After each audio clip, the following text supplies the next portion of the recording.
السلام علیکم ورحمۃ اللہ وبرکاتہ۔ قرآنی معلومات چینل میں ایک نئی ویڈیو کے ساتھ میں آپ کی خدمت میں حاضر ہوں۔ آج میں آپ کو بتاؤں گا کہ رمضان المبارک میں کون کون سی آسمانی کتابیں نازل ہوئی۔ رمضان المبارک واقعی عظیم الشان ہے۔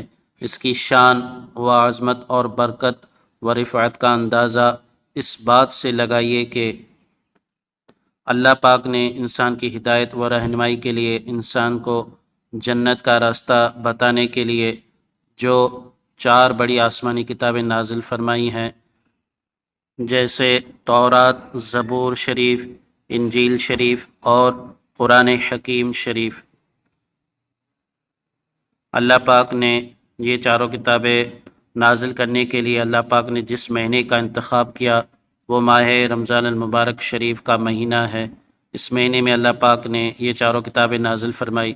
مسند امام احمد کی روایت ہے، اللہ پاک کے آخری نبی رسول ہاشمی صلی اللہ علیہ وآلہ وسلم نے ارشاد فرمایا کہ حضرت ابراہیم علیہ السلام کے صحیفے رمضان کی پہلی رات نازل ہوئے، تورات شریف رمضان المبارک کی 7ویں رات نازل ہوئی، اور انجیل شریف رمضان المبارک کی 14ویں رات نازل ہوئی، اور مصنف ابن ابی شیبہ کی روایت میں ہے زبور شریف رمضان المبارک کی 6 تاریخ کو نازل ہوئی۔ باقی رہا قرآن کریم تو اللہ پاک نے رمضان المبارک کا تعارف ہی ان الفاظ سے کروایا ہے، شہر رمضان الذی انزل فیہ القرآن، رمضان کا مہینہ جس میں قرآن اترا، تجھ پہ صدقے جاؤں رمضان تو عظیم الشان ہے، تجھ میں نازل حق تعالی نے کیا قرآن ہے۔ پیارے پیارے اسلامی بھائیو، تورات شریف جو نازل ہوئی وہ سریانی زبان میں نازل ہوئی، جس نبی پر نازل ہوئی حضرت موسیٰ علیہ السلام پر نازل ہوئی، اور وہ الوا جن میں تورات نازل ہوئی وہ 7 تھی۔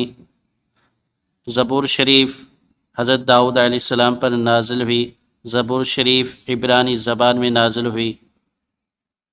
انجیل شریف حضرت عیسیٰ علیہ السلام پر نازل ہوئی، اور انجیل شریف جو جس زبان میں نازل ہوئی وہ بھی عبرانی زبان تھی۔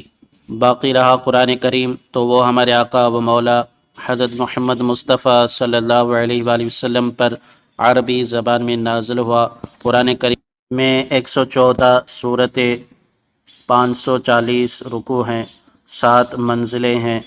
قرآن کریم اللہ پاک ہمیں اس پر عمل کرنے، اس کو سمجھنے کی توفیق عطا فرمائے، روز تلاوت کرنے کی توفیق عطا فرمائے۔ آپ کو یہ ویڈیو کیسی لگی؟ امید ہے کہ اچھی لگی ہوگی۔ اپنے دوستوں کے ساتھ شیئر کیجئے، ویڈیو کو لائک کمنٹ کیجئے، اور میرے چینل پر نئے ہیں تو چینل سبسکرائب کریں۔ ملتے ہیں اگلی ویڈیو میں، تب تک کے لیے اللہ حافظ۔